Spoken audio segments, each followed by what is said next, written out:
నమస్కారం. Welcome to రహస్యవాణి. Hindu పురాణాలలో సాంప్రదాయాలలో దానాలకి గొప్ప విశిష్టతలు ఉన్నాయి. ఎక్కడైనా కొత్తగా దేవాలయం నిర్మిస్తుంటే ఆ ఆలయానికి ఏమి సాయం చేస్తే బాగుంటుందని ఆస్తికులు ఒక్కోసారి సందిగ్ధంలో పడుతూ ఉంటారు. దేవాలయానికి ఏ వస్తువు ఇస్తే ఎలాంటి పుణ్యం కలుగుతుందో సూటిగా వివరించి చెబుతుంది విష్ణు ధర్మోత్తర పురాణం.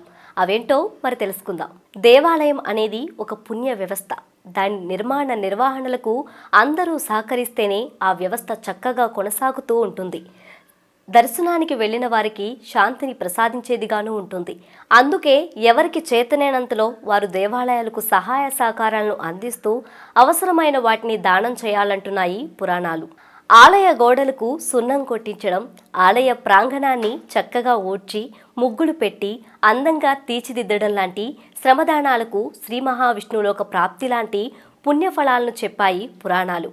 అలాగే ఆలయానికి శంఖాన్ని దానం చేస్తే విష్ణులోక ప్రాప్తి కలుగుతుంది.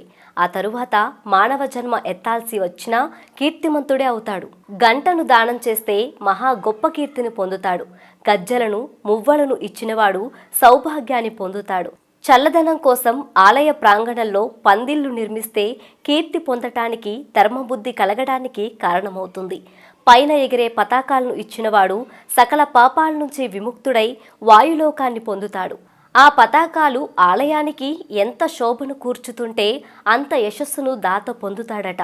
చాందినీలు ఏర్పాటు చేసినవాడు గొప్ప సుఖాలకు పాత్రుడవుతాడు. ఆలయంలో వేదికను నిర్మించి ఇచ్చినవాడు పృథ్వీపతి అవుతాడు. మనోహరమైన కుంభాన్ని ఇచ్చినవాడు వరుణలోకాన్ని, 4 కలశాలను దానం ఇచ్చినవాడు 4 సముద్రాల పర్యాంతం ఉన్న భూమి మీద అంతా సుఖాన్ని అనుభవిస్తాడు. కమండవులను ఆలయానికిస్తే గోదాన ఫలితం దక్కుతుంది. వట్టి వేలతో తయారు చేసిన చాపలు లాంటివి ఇస్తే సర్వ పాపాలు నశిస్తాయి. ఆలయానికి సమకూరిన గోవులను మేపటానికి గోపాలకుణ్ణి ఇచ్చిన పాప విముక్తే ఫలితం. చామరాలను దానం చేస్తే గొప్ప ధనప్రాప్తి కలుగుతుంది. దేవుడికి ఆసనాన్ని సమకూరిస్తే సర్వత్రా ఉత్తమ స్థానం లభిస్తుంది. పాదపీఠ ప్రదానం ఉత్తమ గతికి సోపానం. ధ్వజ సమర్పణ లోకంలో గొప్ప కీర్తిని పొందటానికి వీలు కల్పిస్తుంది. దేవుడికి ముఖలేపనాలను అంటే ముఖానికి అలంకరించే గ్రంథ ద్రవ్యాలను ఇచ్చినవాడు ఉత్తమ రూప సంపత్తిని పొందుతాడు.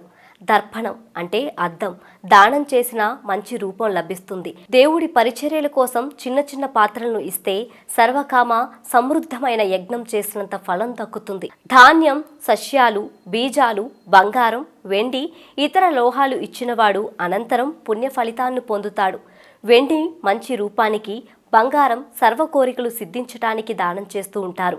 పాడి ఆవుని ఇస్తే గోలోక ప్రాప్తి, బండిని లాగే ఎద్దునిస్తే అంతకు 10 పుణ్యఫలం లభిస్తాయి.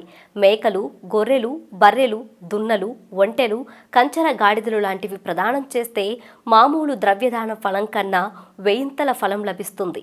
వన్యమృగాలు, పక్షుల దానం అగ్నిష్ట యోమయోగ ఫలితాన్ని ఇస్తుంది.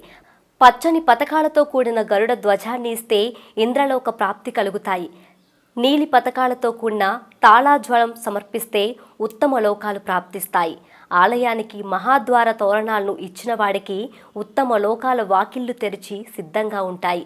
శయన ఆసనదాతకు వైకుంఠంలో శాశ్వత స్థితి ఫలం ఉత్తరీయాన సమర్పిస్తే సర్వకామ ఫలప్రాప్తి. దేవాలయంలో శిల్పాలు, చిత్రాలు లాంటివి కావలసిన పదార్థాలను, వాయిద్య పరికరాలను ప్రదానం చేసినవాడు దేవసేనలో స్థానాన్ని పొందుతాడని విష్ణు ధర్మోత్తర పురాణం పేర్కొంటుంది.